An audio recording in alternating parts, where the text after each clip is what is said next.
चलिए जानते हैं आज के देश और दुनिया की सिलेक्टेड काम की और महत्वपूर्ण 50 बड़ी खबरों को सिर्फ 10 मिनट में। पर अभी तक आपने इस वीडियो को लाइक नहीं किया तो लाइक कर दीजिए। प्रधानमंत्री नरेंद्र मोदी ने 10वीं बार जवानों के साथ दिवाली मनाई। चीन बॉर्डर से लगे हिमाचल के लेपचा में आईटीबीपी कैंप पहुंचकर सैनिकों को दी बधाई। बोले जहां भारतीय सेना वो स्थान मंदिर से कम नहीं। अमृतसर के गोल्डन टेम्पल में 2 लाख श्रद्धालुओं ने मनाई अनोखी दिवाली। भव्य आतिशबाजी के साथ 1 लाख देसी घी के दिए भी जलाए। उत्तराखंड में दिवाली के दिन हुआ बड़ा हादसा। निर्माणाधीन सुरंग का एक हिस्सा ढहा, करीब 36 मजदूर फंसे। एनडीआरएफ एसडीआरएफ का रेस्क्यू ऑपरेशन जारी। अफसर बोले लोगों को निकालने में 2 से 3 दिन का समय लग सकता है। देश भर में दिवाली की मची धूम। उज्जैन के महाकालेश्वर में फुलझड़ियों से हुई आरती। जम्मू कश्मीर में जवानों ने बॉर्डर पर मनाया त्योहार। मोदी सरकार ने नोटबंदी में गरीबों का पैसा लेकर अमीरों की तिजोरी भरी। अखिलेश यादव बोले बीजेपी ने डायल 112 को बर्बाद किया और कहा नोटबंदी से न भ्रष्टाचार कम हुआ, न महंगाई रुकी, न ही आतंकवाद खत्म हुआ। आज देश में महंगाई, बेरोजगारी और भ्रष्टाचार चरम पर है। कोलकाता में 31 दिसंबर से चलेगी अंडर वाटर मेट्रो। नदी के तल से भी 13 मीटर नीचे है टनल। रोज 10 लाख लोग गुजरेंगे। छत्तीसगढ़ में महिलाओं को 15,000 सालाना देगी कांग्रेस। सीएम भूपेश बघेल बोले कांग्रेस की सरकार बनने पर गृह लक्ष्मी योजना शुरू करेंगे। मां, पत्नी और बेटी सबको मिलेगा फायदा। पूर्व मुख्यमंत्री रमन सिंह ने कहा घबराहट में की घोषणा। एयरफोर्स के बेड़े में स्वदेशी विमान शामिल करने की हो रही तैयारी। विदेशी ले जा रहे फाइटर जेट बनाने की टेक्नोलॉजी भारत में होगा निर्माण। दिवाली पर दिल्ली के 1 लाख करोड़ के कारोबार का अनुमान। चीन को लगा करोड़ों का झटका। भारत की वर्ल्ड कप में लगातार 9वीं जीत। नीदरलैंड को 160 रन से हराया। अय्यर, राहुल के शतक। रोहित कोहली ने लिए एक विकेट। सिर्फ उत्तराखंड में नहीं पूरे देश में लागू हुई यूसीसी पर कांग्रेस बोली धमी सरकार नहीं है गंभीर। दिवाली पार्टी में एकजुट हुए भारतीय क्रिकेट टीम के खिलाड़ी पत्नियों बच्चों के साथ दिखे। विराट और अनुष्का ने लूटी महफिल। कांग्रेस नेता दिग्विजय सिंह ने बीजेपी पर बोला हमला का है पहले हिंदू मुसलमान को बांटा चुनाव आयोग तो अब ये राम मंदिर की बात करने लगे। यूपी के सीएम योगी आदित्यनाथ ने अयोध्या के हनुमानगढ़ी में की पूजा अर्चना। रामलला के दर्शन के बाद अल्पाहार के साथ संतों से की चर्चा। राजस्थान की 79 सीटों पर बीजेपी कांग्रेस का बिगड़ा खेल। कांग्रेस के 23 तो बीजेपी के 30 नेताओं ने अपनी ही पार्टी को फंसाया, जबकि 68 सीटों पर होगा त्रिकोणीय मुकाबला। हैदराबाद में 39 साल से ओवैसी परिवार का कब्जा। एआईएमआईएम चीफ देश भर में लड़ते हैं चुनाव पर घर में उतारे सिर्फ 9 प्रत्याशी। पाकिस्तान वर्ल्ड कप से हुआ बाहर। भारत न्यूजीलैंड के बीच होगा पहला सेमीफाइनल। अगर सेमीफाइनल मुकाबला बारिश में धुला तो रिजर्व डे पर होगा मैच। फिर भी नतीजा नहीं निकला तो पॉइंट्स टेबल से करेंगे फैसला। कमलनाथ की चक्की में पिस गई कांग्रेस। सागर में विपक्ष पर बरसे सीएम शिवराज सिंह चौहान। बोले कांग्रेस और कमलनाथ दोनों अहंकारी राज्य और देश का नहीं कर सकते विकास। राष्ट्र सर्वोपरि भारी बर्फबारी के बीच 4000 फीट की ऊंचाई पर सेना के जवानों ने मनाई दिवाली।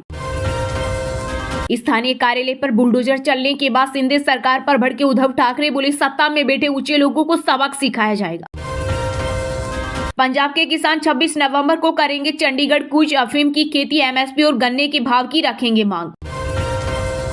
बिहार में पराली जलाने वाले किसानों के नाम ब्लॉक कार्यालय पर लगाए जाएंगे। नीतीश सरकार ने लिया कड़ा फैसला। वर्ल्ड कप 2023 में सबसे ज्यादा रन बनाने वाले खिलाड़ी बने विराट कोहली। नीदरलैंड्स के खिलाफ जड़ा 70वां अर्धशतक।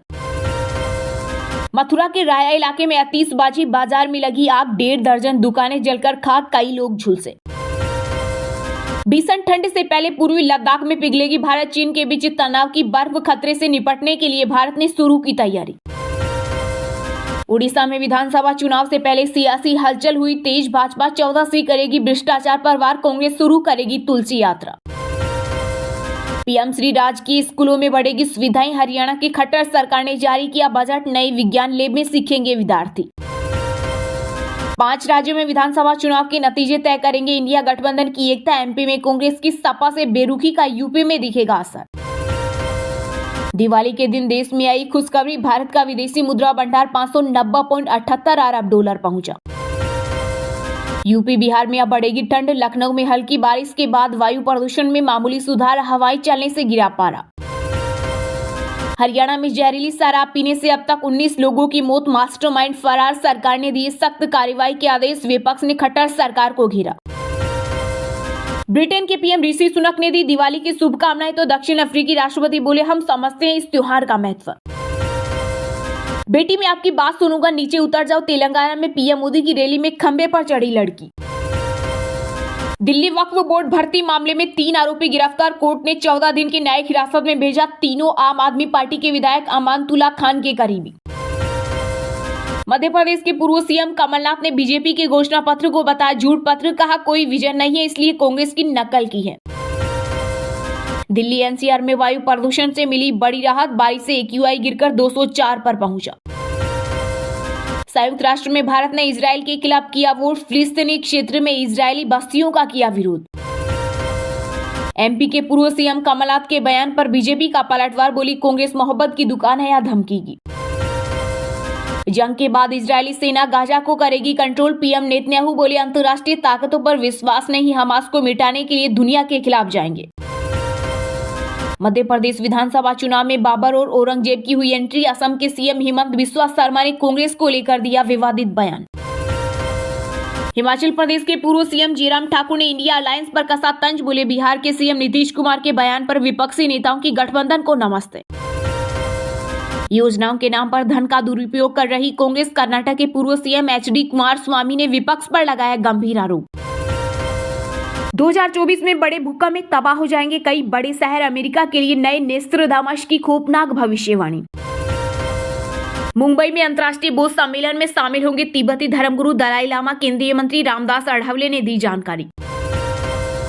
बीआरएस सरकार दलित विरोधी, कांग्रेस भी ऐसी ही है। तेलंगाना में मोदी बोले नए संविधान की मांग कर केसीआर ने बाबा साहेब का अपमान किया। मुझे जितनी गालियां देनी हो दे दीजिए पर बिहारियों पर रहम कीजिए, पूर्व सीएम जीतन राम मांझी ने मुख्यमंत्री नीतीश कुमार से लगाई गुहार। तेलंगाना की राजनीति में परिवारवाद हावी, कांग्रेस पर लगे उदयपुर घोषणा पत्र उल्लंघन के आरोप।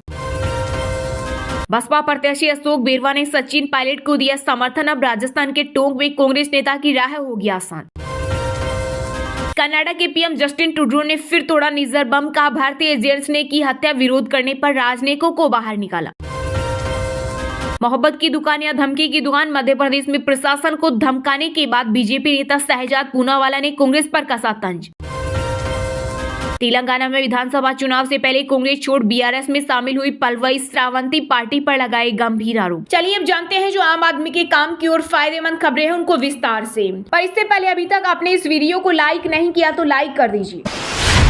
प्रधानमंत्री नरेंद्र मोदी ने 10वीं बार जवानों के साथ दिवाली मनाई। चीन बॉर्डर से लगे हिमाचल के लेपचा में आईटीबीपी कैंप पहुंचे सैनिकों को दी बधाई, बोले जहां भारतीय सेना वो स्थान मंदिर से कम नहीं। जी हां, प्रधानमंत्री नरेंद्र मोदी ने लगातार 10वें साल जवानों के साथ दिवाली मनाई। पीएम मोदी रविवार सुबह तिब्बत से लगे हिमाचल प्रदेश के लेपचा पहुंचे और जवानों को दिवाली की बधाई दी। उन्होंने सोशल मीडिया प्लेटफॉर्म एक्स पर लिखा, बहादुर जवानों के साथ दिवाली मनाने के लिए हिमाचल प्रदेश के लेपचा आया हूँ। उन्होंने कहा कि जहाँ भारतीय सेना तैनात है वो स्थान किसी मंदिर से कम नहीं है। हिमाचल प्रदेश के लाहौल स्पीति जिले में स्थित लेपचा चेक पोस्ट चीनी सरहद से करीब 2 किलोमीटर की ऊंचाई पर स्थित है। इस पोस्ट में फ्रंट लाइन पर इंडो तिब्बत बॉर्डर पुलिस और आर्मी के जवान तैनात हैं। दरअसल 2014 में प्रधानमंत्री बनने के बाद मोदी अपनी पहली दिवाली मनाने सियाचिन गए थे। उन्होंने अपने हाथों से जवानों को मिठाई खिलाई थी। पीएम मोदी ने कहा कि मैं हर साल जवानों के साथ दिवाली मनाता हूँ। जब आप लोगों के साथ दिवाली मना रहा हूँ तो देशवासियों को दी गई बधाई भी स्पेशल हो जाती है। उन्होंने कहा, पिछले 30 से 35 सालों से जब मैं आप लोगों के साथ नहीं था तब मैंने कोई दिवाली नहीं मनाई। जब मैं पीएम या सीएम नहीं था तब भी बॉर्डर पर आपके बीच जाकर दिवाली उत्सव में शामिल होता था। इससे पहले प्रधानमंत्री ने देशवासियों को बधाई देते हुए लिखा, देश के अपने सभी परिवारजनों को दिवाली की ढेर सारी शुभकामनाएं। मोदी प्रधानमंत्री बनने के बाद से हर साल जवानों के बीच ही दिवाली मनाने पहुंचते हैं। वे सबसे ज्यादा 5 बार कश्मीर, 2 बार हिमाचल प्रदेश, एक बार उत्तराखंड, राजस्थान के जैसलमेर और पंजाब के अमृतसर पहुंचे। छत्तीसगढ़ में महिलाओं को 15,000 सालाना देगी कांग्रेस, सीएम भूपेश बघेल बोले कांग्रेस की सरकार बनने पर गृह लक्ष्मी योजना शुरू करेंगे, मां, पत्नी और बेटी सबको मिलेगा फायदा। पूर्व मुख्यमंत्री रमन सिंह ने कहा, घबराहट में की घोषणा। जी हां, छत्तीसगढ़ के मुख्यमंत्री भूपेश बघेल ने राज्य की महिलाओं को दिवाली पर बड़ा तोहफा दिया है। सीएम बघेल ने प्रदेश की महिलाओं को सालाना 15,000 रुपए देने का ऐलान किया है। उन्होंने कहा कि प्रदेश में कांग्रेस की सरकार बनने पर गृह लक्ष्मी योजना शुरू की जाएगी, जिसके तहत महिलाओं को यह रकम मिलेगी। रायपुर के पुलिस ग्राउंड स्थित हेलीपैड में मीडिया से चर्चा के दौरान मुख्यमंत्री भूपेश बघेल ने यह ऐलान किया। वहीं उन्होंने भाजपा के महतारी वंदन योजना के फॉर्म भरवाए जाने को लेकर कहा कि उनकी गारंटी की ही गारंटी नहीं है। खास बात यह है कि भारतीय जनता पार्टी के घोषणा पत्र में प्रदेश की सभी विवाहित महिलाओं को सालाना 12,000 देने का ऐलान पिछले दिनों केंद्रीय गृह मंत्री अमित शाह ने किया था। इसी के जवाब में कांग्रेस अब यह घोषणा लेकर आई है। सीएम बघेल ने आगे कहा कि सभी माताओं और बहनों को बोलना चाहूंगा कि आपको कहीं लाइन में लगने की जरूरत नहीं है, नहीं कोई फॉर्म भरने की जरूरत है। कांग्रेस की सरकार बनाओ और सीधे खाते में पैसा आएगा। दरअसल भाजपा और कांग्रेस की घोषणा में दोनों का फोकस महिलाओं और किसानों पर है। भाजपा ने जहां 21 क्विंटल प्रति एकड़ धान 3100 रुपए में खरीदी और शादीशुदा महिलाओं को 12,000 रुपए देने का वादा किया है, वहीं कांग्रेस ने कर्ज माफी के साथ ही 3200 रुपए में धान खरीदी और गैस सिलेंडर पर 500 रुपए सब्सिडी देने का वादा किया है। दरअसल छत्तीसगढ़ में पहले फेज की 20 सीटों के लिए वोटिंग हो गई है, दूसरे फेज की 70 सीटों पर वोटिंग होनी है। ऐसे में दिवाली के मौके पर सीएम भूपेश बघेल ने महिला वोटर्स को साधने के लिए बड़ी घोषणा की है।